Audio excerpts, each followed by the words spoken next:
Mr. McDonnell, welcome. Now, you'll have heard all of that. I'm just going to ask you very straightforwardly. Before we start, can I just pay tribute to Joe Cox's husband, Brendan? I thought that was extremely moving, but extremely courageous as well, what he's done. Thank you very much. Yeah. Can I ask you, we were talking about social care there. Yes. What is the Labour policy for funding social care? Right. Immediately, we've promised to put in £8 billion over the lifetime of Parliament to plug the gap that the Conservatives have created. Remember, part of this crisis isn't just about an ageing population. Excuse me, it's also about the 4.6 billion that's been cut by the Conservatives from social care since 2010. What we're suggesting is that we need to get back to the Dilnot proposals. Including a cap? Yes, let's be clear. What he recommended was a cap, which I agree, because that gives the certainty to people about how much they will pay. Secondly, and a cap of about how much? Well, if you remember, the recommendation that was coming out of David Cameron's was about 72,000 by 2020. And you'd stick with around that, would you? I think so, but the issue here is that it's the point you made about the lottery, what condition will you get. The reason some people are calling this, unfortunately, a dementia tax is because you don't know what condition you'll suffer from. And if it is a more serious one like dementia, and I tell you, I've been through this in my family, I know what it's like. What happens is that the burden falls upon you. Dilnot's proposals was also to have a threshold as well, so there'd be enough for your children to inherit if you had those assets.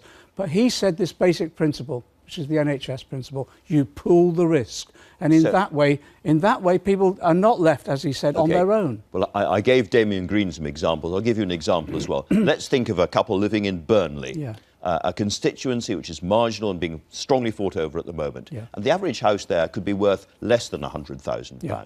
And for people who need social care at home in Burnley, in a Labour heartland seat, this is great news. It means they will not have to pay a penny. It gives them security. OK. Funnily enough, my daughters live up near Burnley, and property prices are increasing there just as they are right the way around the country. I'm glad to hear it for Burnley. What we want to do is make sure, just like the NHS, there's a pooled risk so everybody is certain. You know, that concept of we're all in this together, I think is the right one to apply to health as well as it is to social care itself.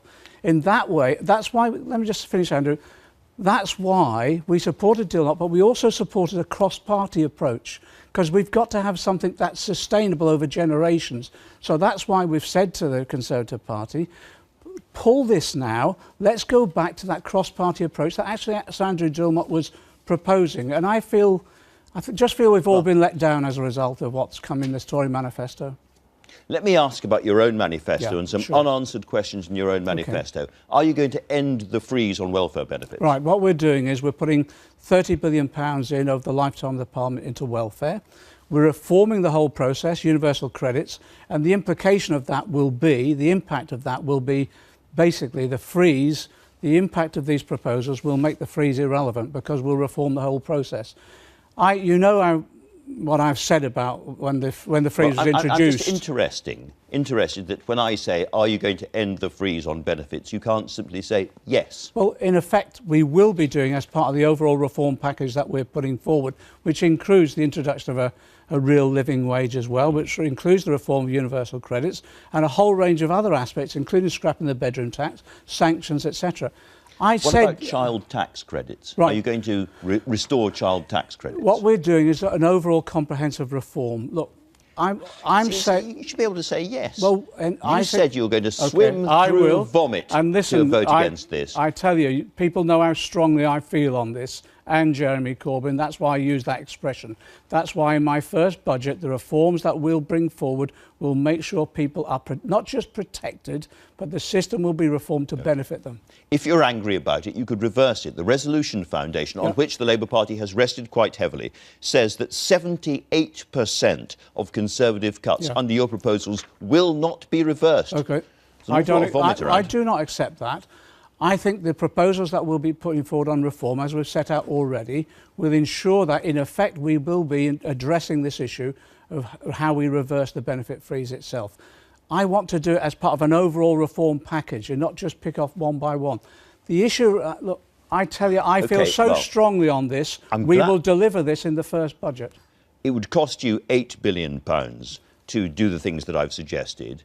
Socialism, as the man said, is the language of priorities. And your priorities as a government seem to be directed more towards middle-class families, because you found £11 billion to reverse the university charges. And that, as you know, mainly the university fees mainly go to middle-class families. Well, why can't you find that kind of money for people on benefits? We are putting £30 billion in benefit changes to make sure we tackle the real issues and reform the whole system. So £30 billion is going in.